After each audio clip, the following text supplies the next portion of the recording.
Colossenses capítulo 1, dá continuidade à exposição que o irmão Fábio iniciou pela manhã.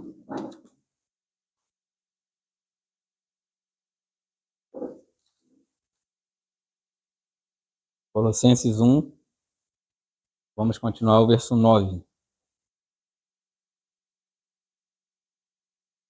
Vamos falar do verso 9 ao verso 12. Amém? Todos acharam? Amém. Diz assim a palavra do Senhor. Por esta razão, também nós, desde o dia em que ouvimos, não cessamos de orar por vós e de pedir que transbordeis do pleno conhecimento da sua vontade, em toda sabedoria e entendimento espiritual, a fim de viverdes de modo digno do Senhor, para seu inteiro agrado, frutificando em toda boa obra, crescendo no pleno conhecimento de Deus, sendo fortalecidos com todo o poder segundo a força da sua glória, em toda perseverança e longanimidade, com alegria, dando graças ao Pai que vos fez idôneos à parte que vos cabe da herança dos santos na luz. Senhor, essa noite te louvamos, ó Pai.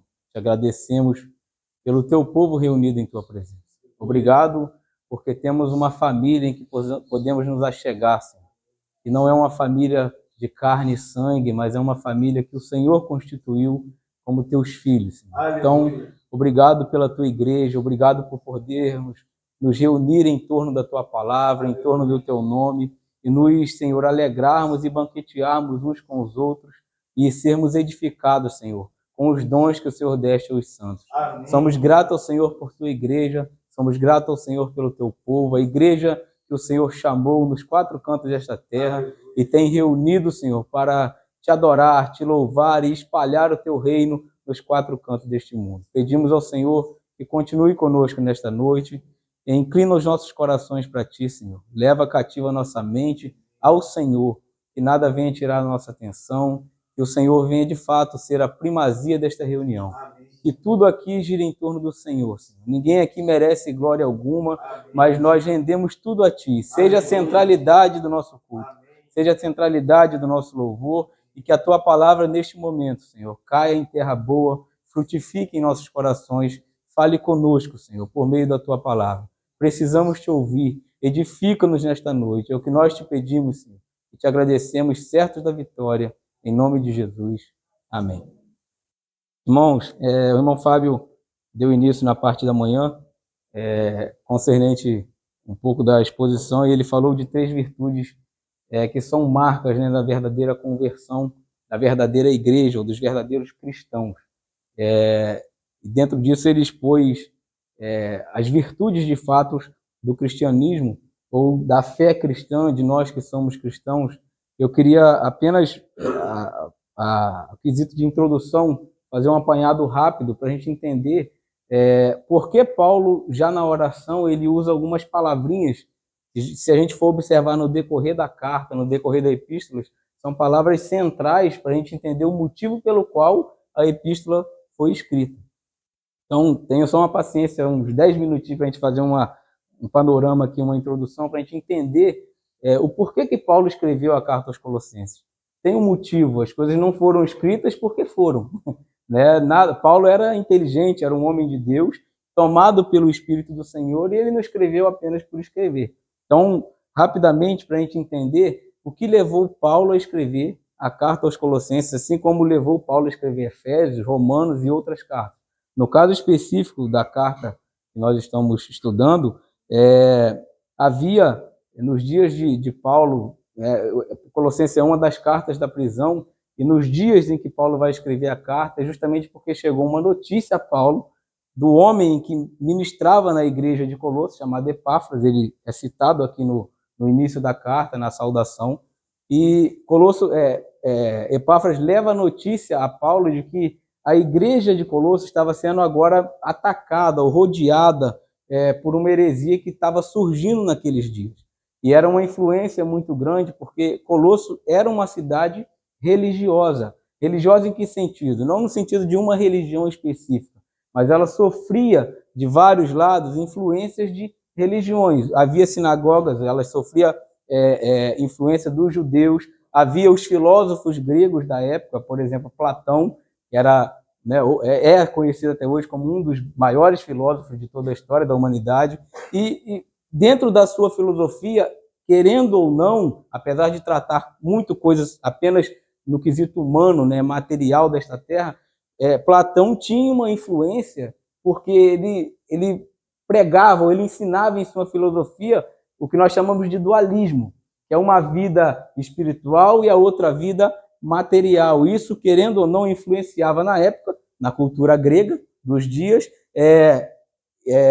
uma religião em si que passa, né, a ser uma das religiões na Grécia, que eram religiões misteriosas, de esoterismo e coisa e tal, de revelações, de histerismo que havia na Grécia Antiga, e que Platão, ao falar que o espírito era superior à matéria e ele pregar esse dualismo, eles acharam ou encontraram na filosofia platônica um certo apoio para, então, iniciar, vamos dizer assim, esse tipo de heresia.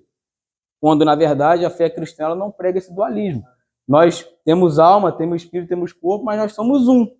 Então, o espírito do Léo não é uma coisa e a matéria do Léo é outra. O Léo é corpo e espírito. Então, não dá para dividirmos as duas vidas, né? Vamos dizer assim, uma vida espiritual e a outra vida material. Não, nós temos uma única vida. E o nosso espírito está dentro de nós e dentro de nós, né, nós falamos sobre guerras, às vezes, interiores, batalhas espirituais. Isso é travado na nossa mente e no nosso coração.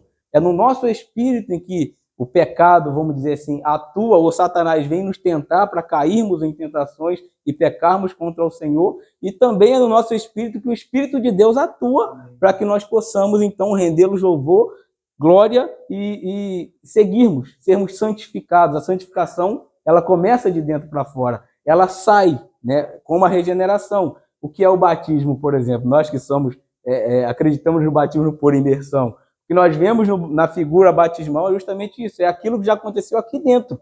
Já fomos regenerados, já nascemos de novo em nosso espírito interior, e então agora publicamente declaramos isso no batismo, onde todos vão ver o que já ocorreu aqui dentro, no nosso espírito. Então, a fé cristã, nós que somos cristãos, não pregamos essa dualidade, essa divisão de uma vida espiritual e uma vida material. Isso não existe em toda a história da fé cristã. Os grandes teólogos, historiadores, pais da igreja, os próprios apóstolos nunca dividiram a nossa vida assim.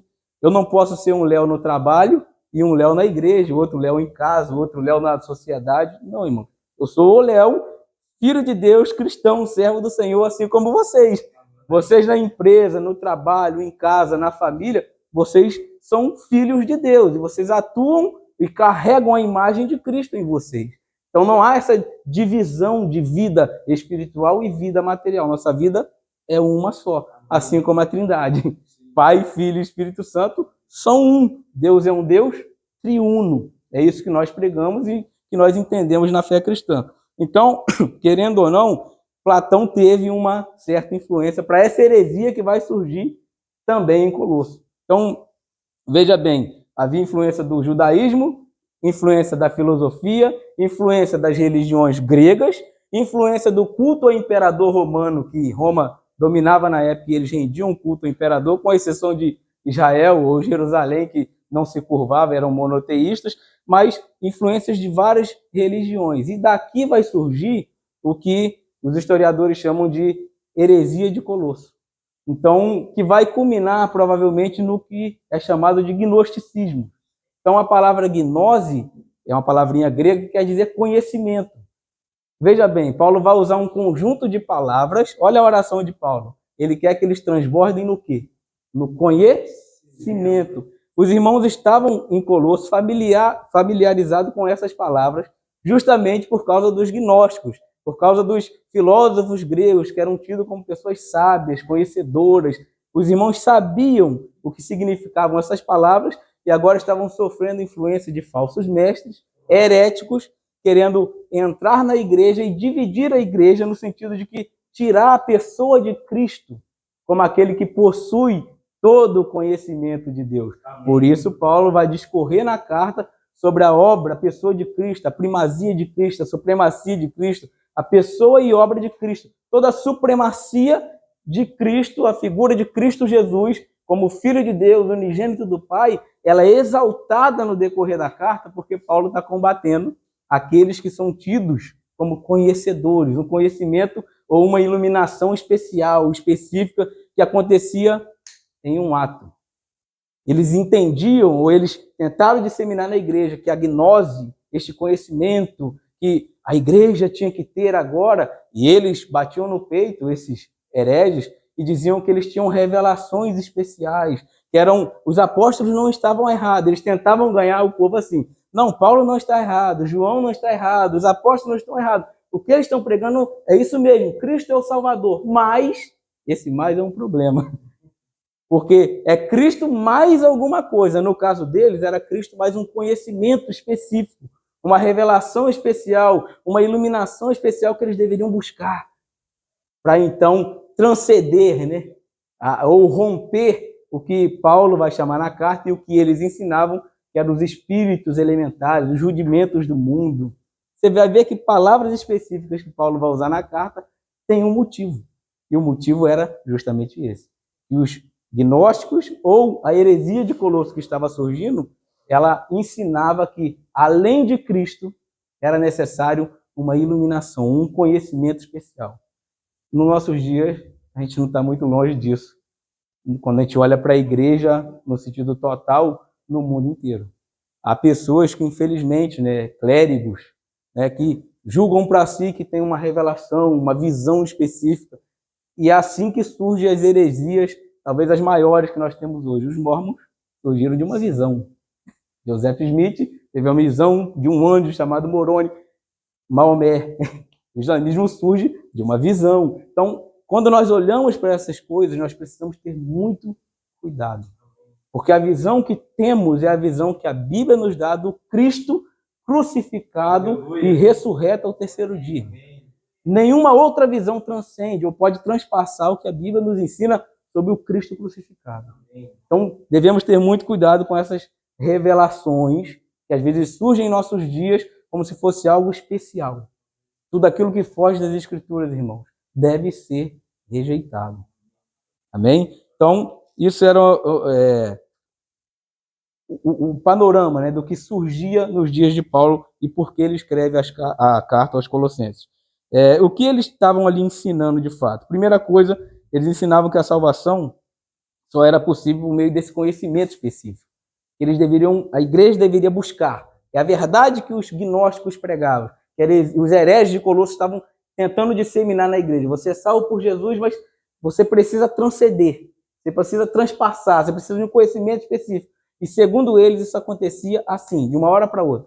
Você buscava, e de repente esse conhecimento, essa iluminação, essa revelação vinha. Percebe? Paulo vai combater isso no decorrer da carta e já na sua oração a gente vai perceber. Segunda coisa, como eu falei aqui, eles não negavam que Jesus era o Salvador, mas acrescentavam alguma coisa. E para a gente isso não é viável, é Jesus e ponto. Amém. Amém? A terceira coisa é que eles defendiam, a verdade que eles defendiam, isso aqui é meio que atual. Se a gente for olhar, surgiu naquela época e hoje só mudou de nome. Presta atenção que talvez você entenda o que na história é chamado de panteísmo. E o hinduísmo também se encaixa, o budismo se encaixa um pouco dentro disso aqui. Eles defendiam que o universo é controlado por espíritos que governam os corpos celestes. Presta bem atenção, se você olhar, isso aqui é um meio que astrologia, porque existem os corpos celestes, são os planetas, as estrelas e tudo mais, só que eles são controlados por alguns espíritos, e segundo a literatura gnóstica, esses espíritos são os anjos.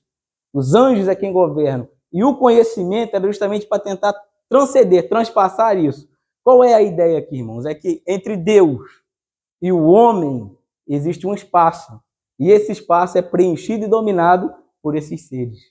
Então, somente esse conhecimento específico era necessário para transpassar isso. O outro ponto é que eles rendiam culto a esses seres. Paulo vai falar na carta, não cultueis aos anjos. Por que Paulo escreve? É porque tem um motivo, o motivo é esse.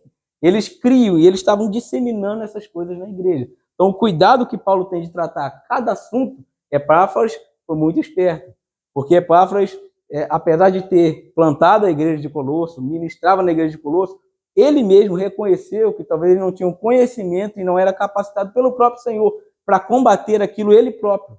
Então, ele vai até Paulo na prisão para que Paulo o ajude. É um pedido de socorro. Se eu não domino certo assunto, eu corro no Fábio, Fábio, me socorre, me ajuda, eu preciso, tá acontecendo isso, isso e isso em Angra, eu não estou sabendo lidar com isso. Entende, irmãos? Porque isso é igreja. O ministério de um edifica o outro. No caso de Epáfras, ele percebe isso na igreja, o risco que a igreja está correndo, e como ministro, ele corre atrás de socorro. Irmãos, tem um livrinho, você estava brincando aqui durante o dia, o Léo é teólogo, não, irmão, não sou teólogo. Tem um livrinho do R.C. Sproul que diz: todos são teólogos, todo cristão é teólogo. O que eu estou querendo dizer com isso? No caso de Epáfras, como a igreja de Colosso não foi fundada por Paulo, foi por ele, praticamente, ele que ministrava, especificamente, ele corre até Paulo para buscar uma ajuda. Isso não é vergonha para nós, às vezes, que ministramos. A gente precisa recorrer e subir nos ombros dos grandes homens de Deus que ficaram para trás de nós, porque a igreja não começou hoje com a gente. A igreja está aí, irmãos. E o Senhor levantou muitos e muitos outros homens e mulheres de Deus na história da igreja e deixou literaturas, deixou muito conhecimento para que a gente possa entender algumas questões e talvez combater algumas coisas que surjam em nosso meio. E a gente precisa ter essa humildade. Epáfras teve essa humildade e Paulo, então, o ajudou. Tá? A quarta coisa que você vai ver as palavrinhas: rudimento do mundo, principados e potestades, espíritos elementares, ou seja, os anjos, eles ensinavam que esse espaço, né, entre Deus e os homens, eles precisavam ser preenchidos, eles eram preenchidos por espíritos, e então a igreja, o membro da igreja precisava desse conhecimento, e aí eles chamavam, né, do pleroma, esse conhecimento, essa plenitude, esse encher, no caso deles, de conhecimento, para então romper e chegar até Deus, romper esses espíritos e chegar até Deus. Vejam que as palavras são familiares, é o que Paulo vai falar sobre a plenitude, né, de Cristo. E a quinta e última coisa que eles ensinavam é que para vencer para vencer esse poder e essas influências, esses seres celestiais, era necessário prestar culto a eles. E nós, como servos do Senhor, irmãos, não prestamos culto a ninguém a não ser Cristo Jesus. Por meio do Espírito, somos capacitados a sermos testemunhas dele. E o simples fato de sermos testemunhas de Cristo já é um culto ao Senhor. Amém. O culto racional que Paulo trata em Romanos é uma vida devota.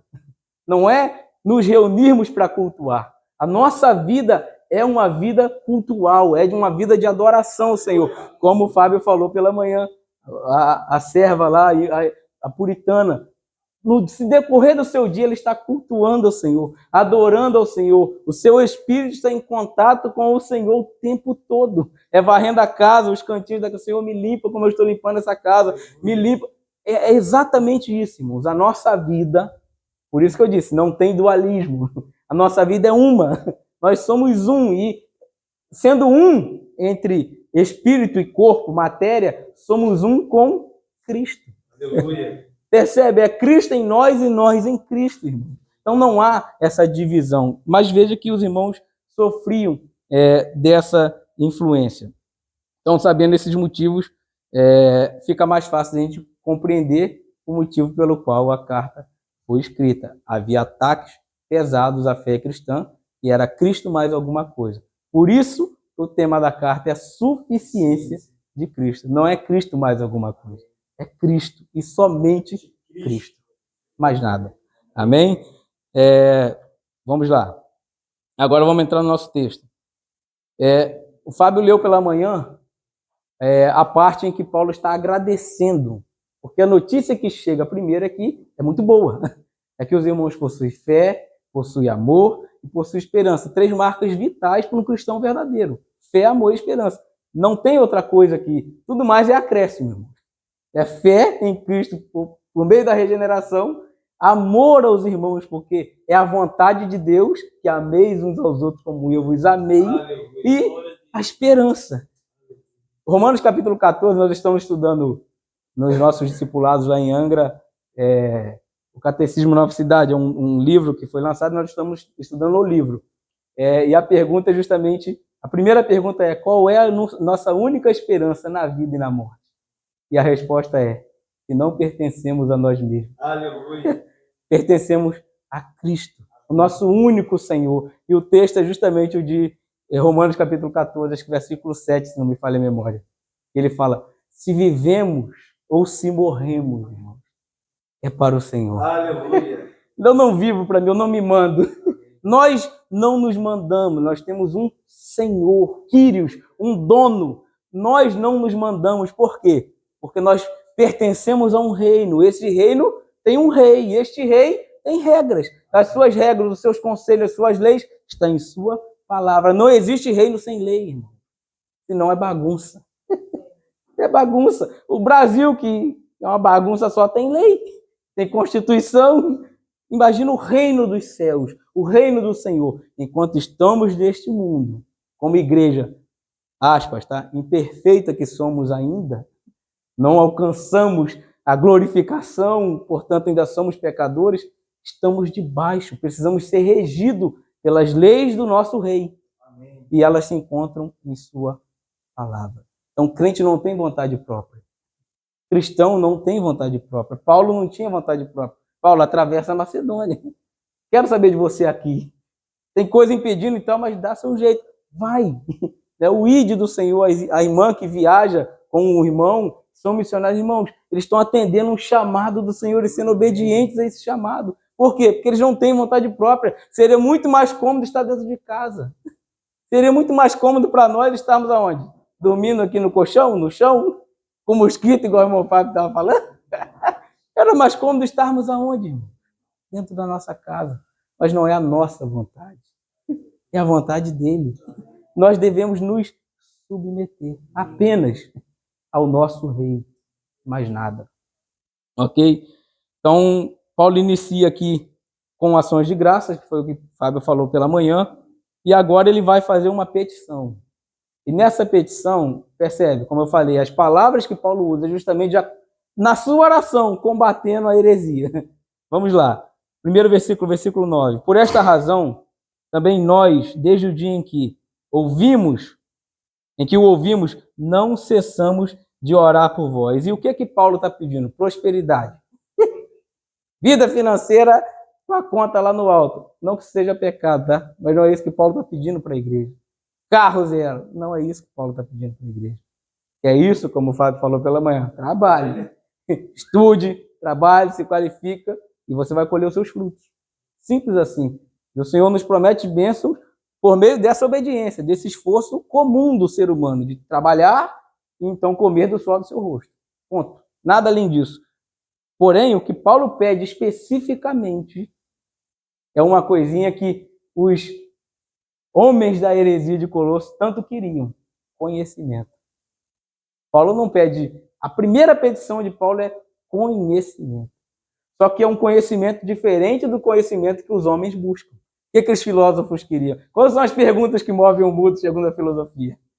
De onde viemos? Quem somos? Para onde vamos? Não existe religião no mundo que responda a essas perguntas, a não ser a religião cristã. A não ser a Bíblia. A Bíblia responde quem somos, a Bíblia responde de onde viemos e a Bíblia responde para onde vamos.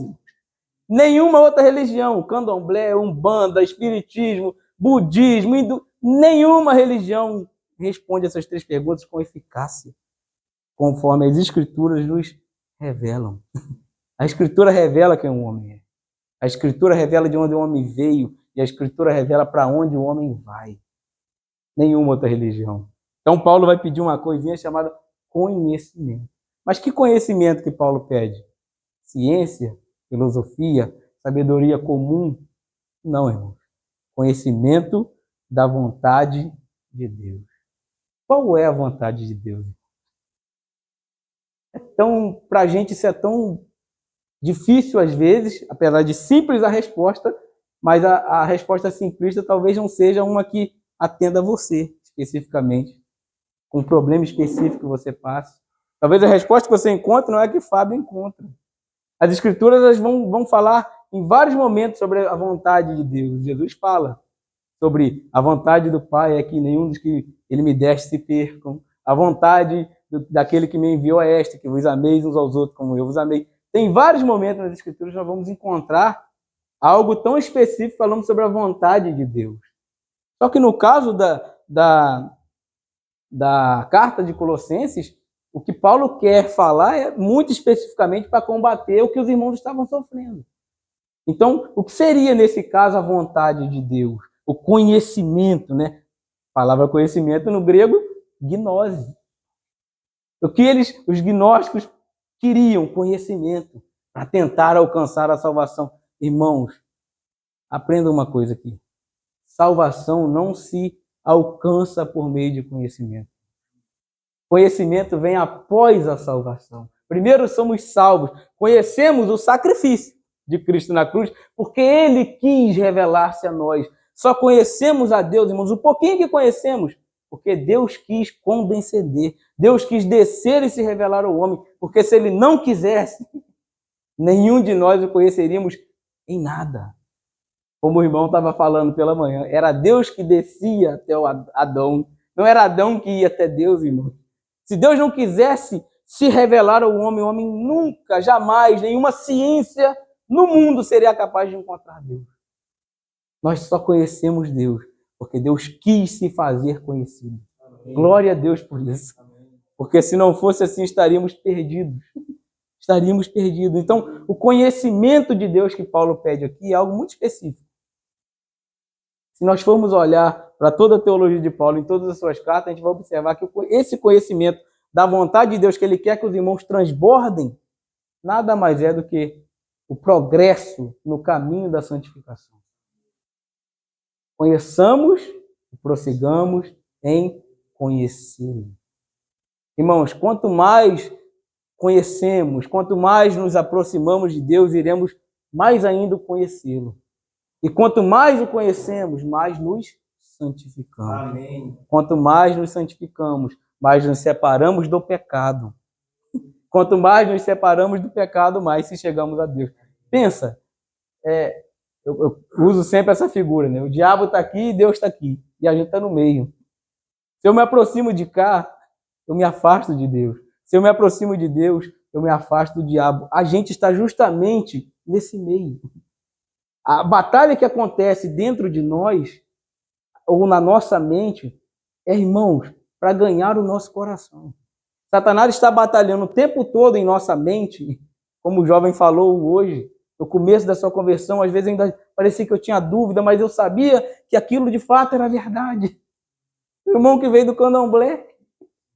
Irmãos, aonde acontecia essa batalha? Na mente. Em prol de quê? De ganhar o seu coração. Não é o coração o nervo aqui, o músculo que pulsa, irmão. É o seu espírito. Satanás luta e batalha pelo seu espírito. Porque se ele ganha o seu espírito, ele ganha o seu corpo. Por que as possessões demoníacas, como ele estava falando, acontecem? Acontece de dentro para fora. Porque ganha o coração, ganha o espírito, ganha a alma, transcende, passa para o corpo, materializa. Entende? A mesma coisa é Deus. Quando Deus ganha o nosso coração, Ele ganha tudo. Ganha tudo. Por isso que o Evangelho não pode ficar aqui, ó. Ah, eu sei, eu conheço. Não. O Evangelho tem que descer para o coração. Porque do coração procede as fontes da vida. Quando ele desce para o coração, esse caminho, esse processo da santificação, ele ocorre. Então veja, diferente dos gnósticos que acreditavam que essa iluminação viria assim, de uma hora para outra, aconteceu. Paulo mostra que é diferente. Esse conhecimento ele não acontece no estalar de dedos, de uma hora para outra. É dia após dia. Hoje eu conheço um pouco do Senhor, amanhã acontece algo comigo, eu tenho uma experiência diferente, passo por provações diferentes, conheço um outro lado que eu não conhecia. E assim a gente vai. A Bíblia revela quem Deus é, ela não possui a palavra de Deus, ela é a palavra de Deus. Aleluia. Então veja, por ser a palavra de Deus, ela revela o caráter de Deus, a vontade de Deus, quem Deus é. A gente diz, Deus é amor, Deus é justiça, Deus é glorioso, Deus é santo, Deus é... Entende? É tudo isso ao mesmo tempo. Então ele ama e julga ao mesmo tempo. Ele ama e ele é juiz, ele é misericordioso e ele é graça, tudo ao mesmo tempo. Deus não é mais amor e menos justiça, mais graça e menos misericórdia. Deus é tudo isso o tempo todo. Então veja, a Bíblia revela quem Deus é. E a Bíblia mostra o que Deus fez, o que Deus faz. Porque ela possui a revelação da vontade de Deus. Quer conhecer a Deus, irmão? Conheça a Bíblia. Aleluia! Você não precisa de mais nada para conhecer o Senhor, além das Escrituras. E por que Paulo ora pedindo isso? O que Paulo quer dos irmãos? A Bíblia ainda não estava traduzida. Paulo quer que os irmãos prossigam neste caminho de santificação, leiam a Torá, se dediquem a entender o que eles tinham na mão, ali que era a antiga aliança, o Antigo Testamento, a Torá, o Pentateuco, o que eles tinham na mão, e a partir dali eles dessem o ponto inicial da sua caminhada cristã em conhecer o Senhor. O que o Senhor revelou em sua palavra sobre ele mesmo. Aleluia. A Bíblia não tem revelações para nós, irmãos, de exaltação para a gente. A Bíblia tem revelações para nós de exaltação de Deus. Aleluia. É Deus quem é exaltado, é Deus quem é o centro, é Ele que está no centro de tudo isso. Então, o que Paulo está pedindo é que os irmãos conheçam o Senhor e prossigam em conhecê-lo. Mas isso só é possível por meio da palavra de Deus. Não há conhecimento fora da Bíblia. Não para nós cristãos. Vai haver um conhecimento comum. E na universidade você estuda, na escola você possui. Nos livros você encontra um conhecimento comum, humano, o que não é errado de você possuir. Você precisa entender sobre a vida social, sobre política, uns gostam de futebol, outros... Você precisa compreender um pouco dessas coisas. Porém, a sua visão, é o que nós chamamos da cosmovisão, né? Cristã, ela é sempre embasada nas Escrituras. Então, o que eu penso política de acordo com o que a Bíblia me diz. Eu penso esporte, arte, cultura, música, de acordo com o que a Bíblia me diz. Então, eu não posso fugir do que a Bíblia revela que é a vontade de Deus. Por isso que nós nos divertimos, nós sorrimos, nós brincamos, nós comemos, nós bebemos, nós assistimos futebol, nós falamos de muita coisa, mas a nossa conversa está sempre em torno de quê? Do que a Bíblia diz sobre aquilo. Se nós fugirmos disso, estamos fora. Totalmente fora. Amém? Então, a primeira coisa que Paulo pede é essa gnose, mostrando que não é aquele conhecimento falso sobre a pessoa de Deus, sobre a pessoa de Cristo. É um conhecimento que, de fato, transcende, mas não da maneira como eles entendiam. Essa paz, esse conhecimento e esse caminho de santificação, ele é até que Cristo venha. Então, ele não vai acontecer assim, ó. Ah, o irmão Fábio conhece muito, irmãos. O irmão Fábio ainda tem muito para conhecer. O irmão Léo conhece, o irmão Léo tem muito para conhecer. Nós não somos donos da verdade no sentido de saber todas as coisas, irmão.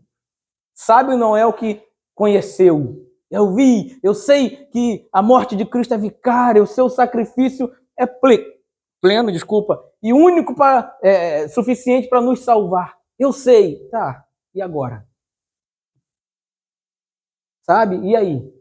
Vai te levar para onde? Como é que você vai caminhar? Como isso reflete na sua vida com o seu vizinho, com o seu filho, na sociedade, na sua casa, com a sua família? Tem que ter esse reflexo. É Cristo e aí nós vivemos de acordo com Cristo. Então esse conhecimento tem que refletir na prática. Senão, não vale de nada. É o tesouro escondido. Descobriu o tesouro, pegou e enterrou de novo. Pronto. Não, irmãos. Descobriu o tesouro, vamos dividi-los.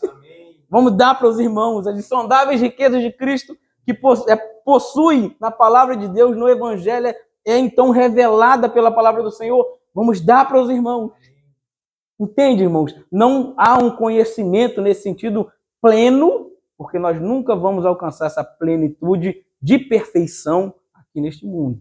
Talvez esse seja um dos maiores erros, na minha visão, de John Wesley, porque ele acreditava que o homem poderia alcançar a perfeição, a santidade, né? Sair da santificação, santidade e glorificação. Então, alcançar 100% da santidade ainda aqui neste mundo. Talvez para mim é um dos erros dele. Mas amém, isso não quer dizer nada. A diferença é que nós precisamos entender que neste mundo nós não vamos alcançar perfeição.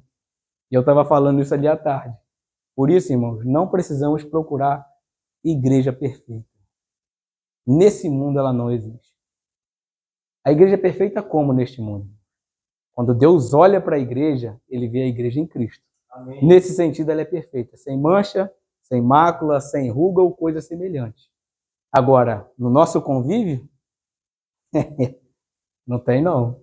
Eu tenho meus problemas, você tem o seu, o outro vai ter divórcio, vai ter problema com o filho, vai ter problema com o vizinho, não vai haver perfeição. Você vai cair, você vai falhar, você vai pecar. Nós vamos, porque nós não somos perfeitos enquanto estamos neste mundo. Só que qual é a nossa busca? Essa perfeição. E como é que alcançamos? Por meio do conhecimento da vontade de Deus, que é encontrada onde? Na palavra de Deus. Vamos ler alguns textos? Rapidamente. 1 Timóteo 3,16, desculpa, 2 Timóteo 3,16. Conforme os irmãos forem achando, pode ir lendo, por favor, para a gente adiantar.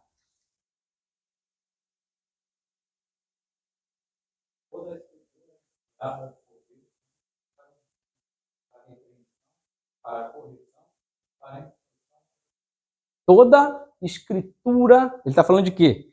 De todo o livro que você encontra em cada biblioteca? Não. Está falando da escritura sagrada. Por isso que eu disse, a Bíblia não contém a palavra de Deus, ela é. Toda a escritura é útil, irmãos, para edificação, para exortação, para o consolo. Irmãos, nós precisamos nos submeter ao que a Bíblia diz, porque só a partir das escrituras é que encontraremos, ou chegaremos, ou caminharemos em prol deste conhecimento da vontade de Deus.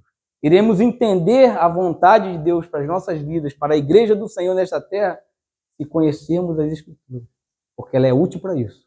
Ela é o conselho de Deus para o seu povo. Às vezes nós vamos aconselhar com irmãos, o que não é pecado, tá? Procurar, às vezes, solução de alguns problemas. Precisamos dos irmãos para isso, para nos ajudar, nos edificarmos. Mas muitas vezes você precisa dobrar seu joelho no quarto, pegar a sua Bíblia, e às vezes você vai encontrar ali o que de fato é a vontade de Deus. Amém. O que Cristo faria nessa situação?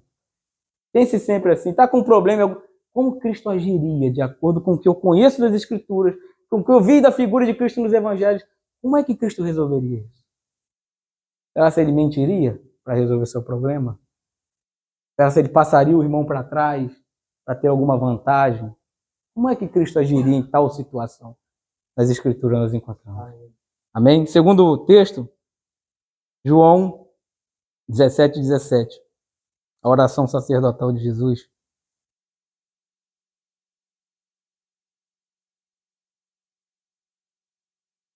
Pode ler aí, quem achou.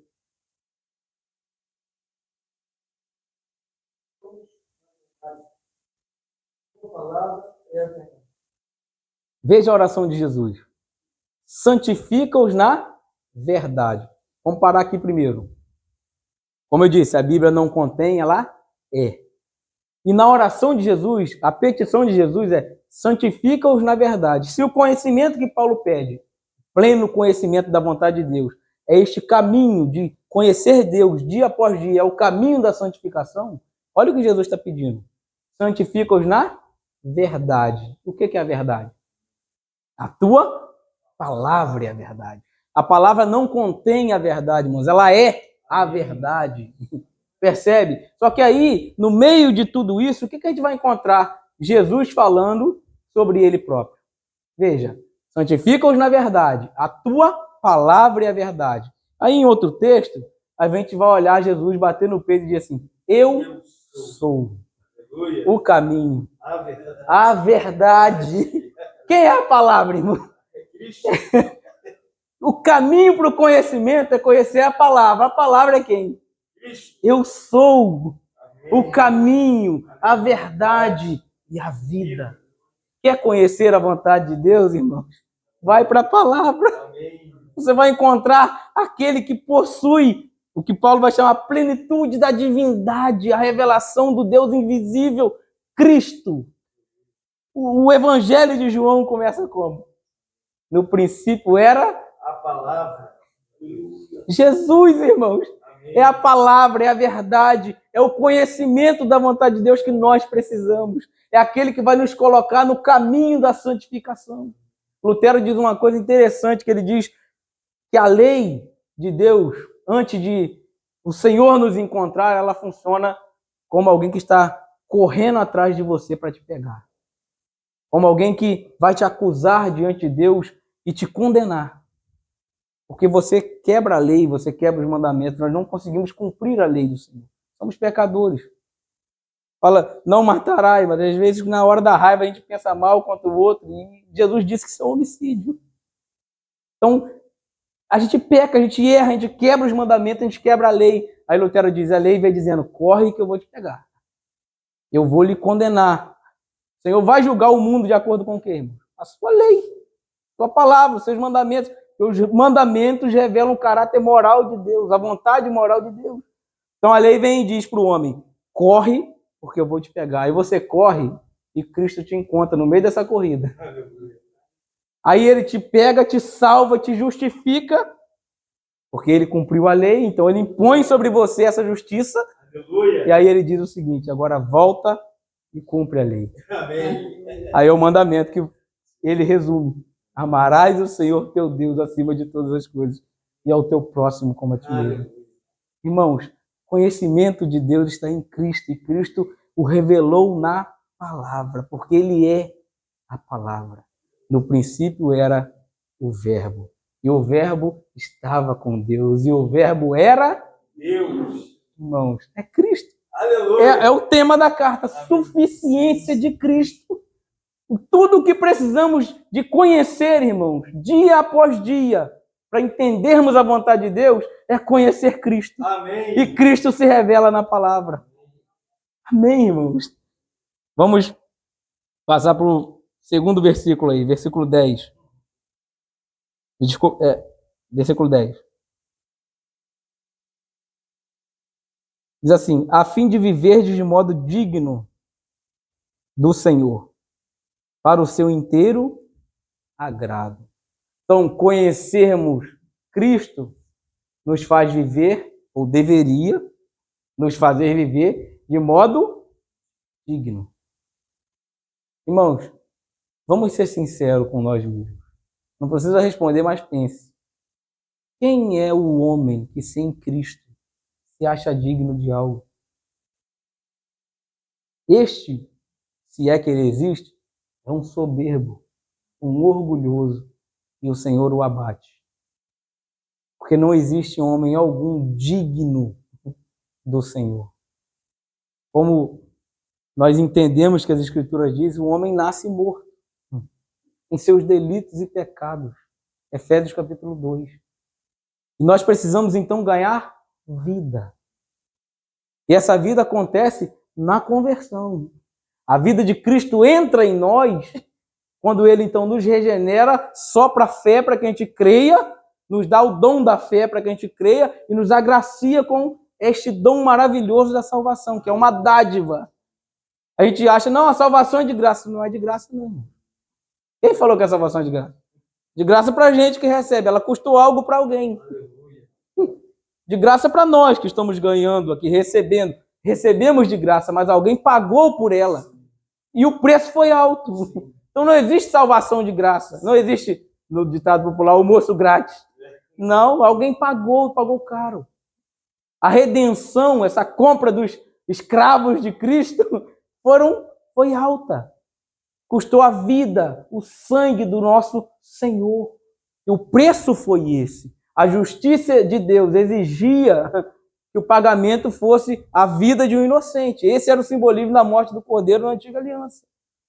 A morte de um inocente pelo culpado. Fábio tem uma dívida impagável. Aí eu sou o senhor de Fábio, do escravo, ele é meu servo, e eu venho cobrar essa dívida. E o Fábio não tem como pagar. Eu digo, então você vai pagar com a vida. Aí o José Heraldo pula no meio e fala, não, eu pago a dívida do Fábio. Saiu de graça para o Fábio, mas o José Heraldo custou algo. É isso que Deus fez conosco, irmãos. Por meio de Cristo, Cristo saldou a nossa dívida impagável. Diante da lei, nós nascemos mortos porque nascemos pecadores. Salmo 51. Em pecado eu fui concebido, em iniquidade eu nasci. Nascemos mortos em delitos e pecados diante de Deus. O Senhor teve que vir imputar sobre nós isso. Esta salvação gloriosa e maravilhosa. Então, quando nós olhamos para isso aqui, esta salvação ela precisa refletir na sociedade. Viver de modo digno não é eu fui salvo, agora pronto. Não, eu preciso viver, irmãos. Quer um exemplo? Dentro do casamento com nossas esposas. A gente fala, o que a Bíblia diz? O homem tem que amar a esposa como Cristo amou a igreja e a si mesmo o quê? Entregou o quê? A morte. Aí a gente bate no peito e fala, eu amo a minha esposa, sou capaz de morrer por ela. Você já perguntou a ela se ela quer que você apenas morra por ela e não viva por ela? Tem gente que é capaz de morrer pela mulher, mas na hora de viver por ela, não se dedica. Não vive para aquele que ele diz que ama. A palavra, a oração de Paulo aqui, para que eles vivam de modo digno. Não é morram de modo digno, é vivam de modo digno. Tem gente que parece estar pronto para morrer, mas o viver dele parece desculpa a palavra, um demônio. Ele não tem testemunho cristão, ninguém enxerga ele como filho de Deus. É uma vergonha para o evangelho. Dizer que ele pertence a uma igreja é uma vergonha. Porque a vida dele não condiz, ele não vive de modo digno. Por quê? Porque ele diz que foi salvo, mas este conhecimento que ele precisa transbordar, ele nunca procurou. Ele nunca se aproximou de Deus de fato e teve uma comunhão, uma intimidade e vai levando isso dia após dia para que isso reflita no seu viver. O viver dele não é digno, é indigno. Parece que ele é cristão, mas parece que não é. Porque a vida dele não condiz com aquilo que ele diz que crê. Por isso que eu não acredito no cristão professo. Professou a fé. Eu acho bonito. Mas aquilo não salva ninguém. Aquilo não mostra santificação de ninguém. Entende? Quando nós vamos nos batizar, geralmente a gente vai professar a fé para o batismo, geralmente nas tradições. O que acontece ali? Um rito, irmão. Porque você não sabe de fato se a pessoa nasceu de novo ou não. Os frutos dela, se não condizem, se não são frutos de justiça, de arrependimento, obras de arrependimento, irmãos, palavras não são nada. Nada. Nós precisamos de um viver de modo digno. E este viver de modo digno só é possível quando conhecemos ao Senhor no sentido de nos aproximar dele, estar nele, irmão. Você tem noção do que é estar em Cristo? Ou Cristo está em você, em nós? Vai muito além da nosso conhecimento raso. Vai muito além. O mistério de ser uma só carne de marido e mulher é o mesmo entre a igreja e Cristo. Cristo é o noivo. Nós somos um com ele, uma só carne. Ele nos uniu na sua morte, não nos uniu na sua ressurreição. Nós não estamos assentados com Cristo nas regiões celestiais, no trono, reinando, irmãos. A vida cristã é essa vida de renúncia, de viver de modo digno, de baixar a guarda, de não discutir às vezes, de parar. Simplesmente, às vezes, você não precisa fazer nada, só parar.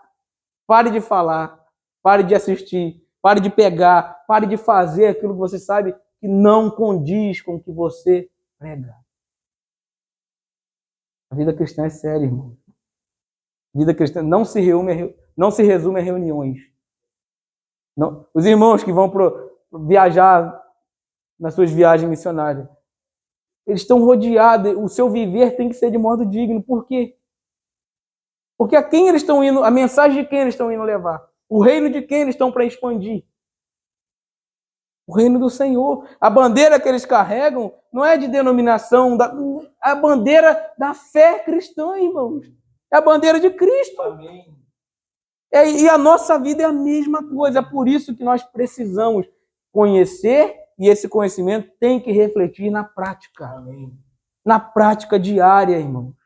Dentro de casa, no trabalho, nas escolas, na universidade, onde quer que você esteja, você precisa demonstrar que você conhece o Senhor e que o Senhor te conhece. Amém? Vamos passar para o próximo. Tem que correr por cada hora. Versículo 11. Desculpa, o 10 ainda a segunda parte. A fim de viver de modo digno do Senhor para o seu inteiro agrado.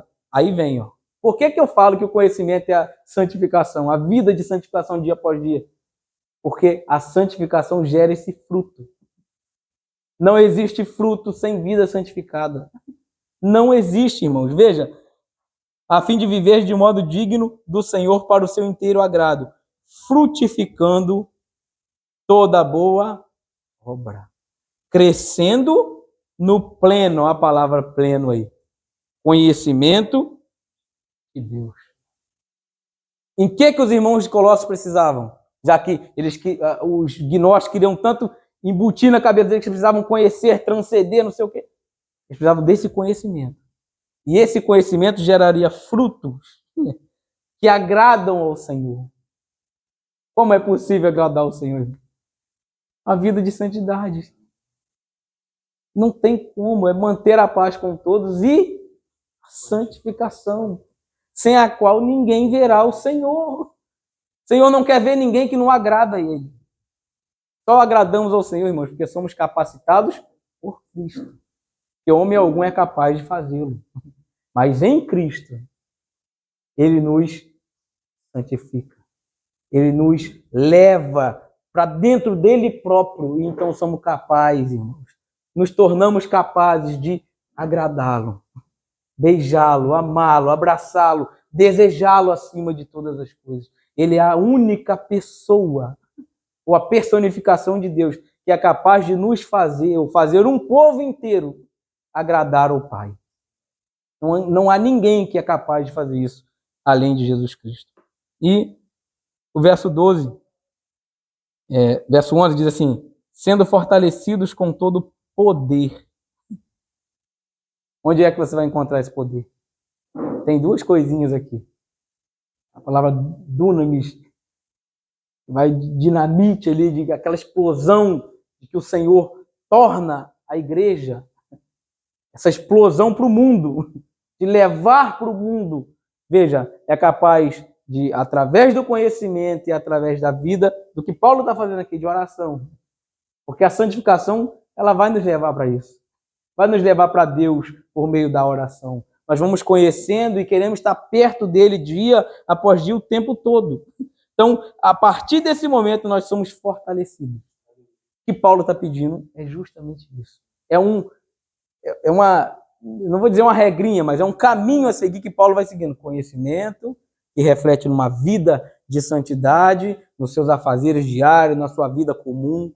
Vai refletir tudo isso. A partir daí, você se torna, porque conheceu, praticou, e o Senhor vai te levando cada vez mais para perto dele. Então você se torna um poder na mão de Deus, um poder que abala a humanidade. É o que ele estava falando, que o Wesley fez na Inglaterra. E tantos outros homens de Deus fizeram. Eles abalaram os seus países. Por quê? Olha a vida desses homens de oração e de conhecimento do Senhor, da palavra do Senhor. É justamente isso, essa vida de devoção, de santidade, de entrega, irmão, é que vai nos proporcionar alguém que é capaz de provar o poder de Deus. Amém. E somos cheios desse poder para ir até os confins da terra. Amém. Se o Senhor não nos levar aos confins da terra, nós vamos evangelizar no bairro, em casa, na rua, mas nós vamos, irmãos, porque o poder de Deus nos leva a isso, nos capacita a ser suas testemunhas.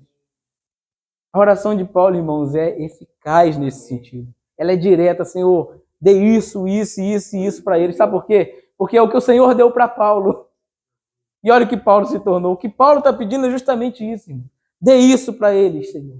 Conhecimento, frutos, dê isso, devoção, dê vida de oração, dê tudo isso para eles, Senhor, para que eles tenham o poder do Senhor. Aleluia. Irmãos, é tudo que nós precisamos.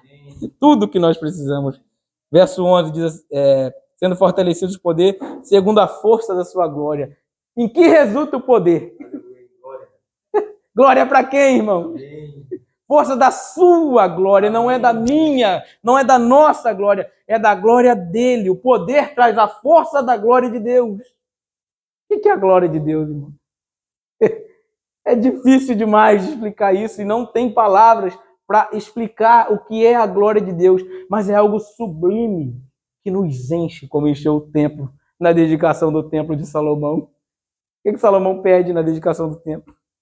Enche da tua glória, Senhor. E a glória do Senhor encheu a casa. Percebe, irmãos? A nossa vida cristã precisa estar nesse ciclo. Nossa vida é linear, mas precisa ter esse ciclo de conhecimento, devoção, oração, frutos diários, que gera poder e rende glórias ao Senhor. Aleluia. Quando você prega, as pessoas se convertem. Quando você ensina, os irmãos se santificam, são discipulados, gera glória para quem?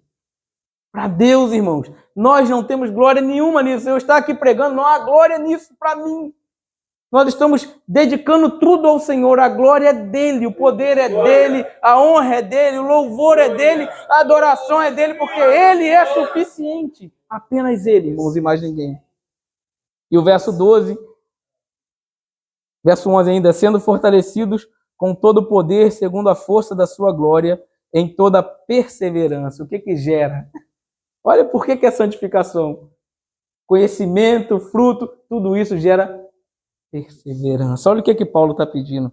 Que os irmãos, em toda perseverança. O que é perseverar, irmão? Perseverar é diferente, pode ver que ele destaca. Perseverança e depois longanimidade. São diferentes. Perseverança é nas tribulações, nas provas, quando tudo está difícil, as coisas estão ruins, está desempregado, não vê solução, não vê a luz no fim do túnel. Mas ainda assim, você persevera. Está no campo missionário, estão perseguindo, estão matando os cristãos, mas você persevera. Você está em casa, as coisas não estão bem, mas você persevera, você continua. Você não para, perseverança é não parar. Nós não paramos nunca, irmão. Aleluia. Nunca, a igreja nunca para. Amém. A igreja segue para o alvo, prossegue para o alvo, pelo prêmio da soberana vocação em Cristo Jesus. E ser longânimo. Aqui vem algo que mexe com a gente. E isso falta demais na gente. Suportar os irmãos. A santificação exige isso. Nós não vamos pensar iguais, irmãos. Se vocês forem em Angra, a nossa maneira de reunir às vezes é diferente. Se você for lá na igreja dos irmãos, onde eles congregam, a maneira de reunir às vezes é diferente. E não tem problema nenhum nisso. Longanimidade é saber suportar, saber entender as diferenças. Paulo usa uma palavrinha que eu acho excepcional em Efésios. Ele fala sobre a diversidade na igreja. A palavra diversidade ali, no grego, traduzida, é como se fosse um diamante que tem muitas facetas. Mas é um diamante. Amém. É uma pérola. Quando ele fala de diversidade na igreja, ele fala justamente isso. A igreja é uma pérola para Deus, que tem muitas facetas. Às vezes, se você for na África, você vai ver os irmãos dançando, cultuando. É diferente a maneira como eles reúnem. Mas eles creem em Cristo igualzinho a gente. Amém. Eles são salvos em Cristo Jesus. Cristo é suficiente para eles, igualzinho é para nós. Aleluia. E não tem problema nenhum nisso, porque a igreja é diversa. Ela é uma palavra católica, né? Que aí o catolicismo romano tomou para ele. A igreja, o nosso credo, a igreja é uma. A igreja é católica, cremos em Deus Pai, em Deus Filho, em Deus Espírito Santo. Cremos na Santa Igreja Católica. Não é a Igreja Católica Romana, irmãos. É a Igreja Católica. A palavra católica quer dizer universal. Ela está no mundo inteiro. Lá na China tem irmãos, no Japão tem irmãos, na América tem irmãos. A igreja é católica no sentido onde há pessoas que se converteram, se arrependeram, creio em Cristo Jesus, ali tem igreja. Aleluia. 2 ou 3 reunidos, igreja. Está debaixo da árvore, igreja. Está aqui, é igreja. A igreja é católica nesse sentido. A palavra católica quer dizer, ela está em todos os lugares. Irmãos, É a igreja, é Cristo na igreja, é a igreja em Cristo. Irmãos, que lindo. Então ser longânimo é necessário. Suportar a igreja, os membros, os irmãos, é necessário. Nós vamos ter diferenças, mas precisamos nos suportar. Suportai-vos uns aos outros. Esse é o mandamento de Paulo, né, no caso, escrevendo aos Gálatas. E o último versículo, longanimidade, e a longanimidade, ela não é chato, mas eu tenho que suportar ele. Longanimidade com alegria. Jesus suportou Pedro. Tomé, você crê? Não creio. Aqui, Tomé. Mas Jesus suportou, irmão, os seus discípulos na sua fraqueza. A igreja precisa de ter pessoas fortes e a igreja precisa de pessoas fracas, irmão. A igreja precisa. Isso é um crescimento até para nós que ministramos. De saber entender os irmãos mais fortes, os irmãos que estão começando agora, os outros que é bem fraquinho. Você vai lá, aconselha, traz, ora, daqui a pouco o irmão cai de novo. Mas você tem que ir lá resgatar, irmãos. É suportar com alegria. Aleluia. Não é chutar o irmão e falar, vai, você nunca se converteu. Irmãos, suportai-vos com alegria, ser longânimo é isso. É ter alegria no Senhor, em resgatar os irmãos, em cuidar dos irmãos, com carinho, com alegria. Amém? Verso 12 diz, dando graças ao Pai que vos fez idôneos. A palavra idôneo significa tornar suficiente. O que o Senhor fez conosco? O que Paulo está orando e pedindo para que o Senhor faça com a igreja de Colosso? Dê conhecimento, eles gerem frutos de santificação, se devotem ao Senhor, esses frutos gerem poder e glória para Deus, esse poder e glória para Deus resulte em perseverança, em longanimidade, com alegria e o que Paulo está pedindo por último? Que, entendendo que, dando graças ao Pai que vos fez idôneos, Paulo está pedindo, olha, tudo isso, Senhor, eu estou te pedindo para os irmãos, porque o Senhor tornou eles suficientes. Irmãos, a palavra é essa, se tornar suficiente, outorgar poder, autorizar. O que Cristo fez conosco? Nos autorizou a ir. Ide por todo mundo. Nos autorizou a pregar. A mulher prega, irmãos. A mulher fala, a mulher prega, os irmãos pregam. Irmãos, ide, porque Ele te tornou idôneo. Ele é suficiente para nós. E Ele tornou a igreja suficiente para o mundo. Aleluia! O mundo, irmãos, precisa da igreja. A cultura... Deixa eu explicar uma coisa para vocês rapidinho para a gente encerrar. Por que a cultura brasileira se tornou o que se tornou? As artes, a música, cada dia mais depravada. Porque um dia, algum incapacitado, eu vou chamar assim, infeliz, pegou isso aí e entregou na mão do diabo, disse, isso não é de Deus. A política tornou o que se tornou, porque alguém disse, isso não... Uma coisa é a vida cristã, outra coisa é a igreja.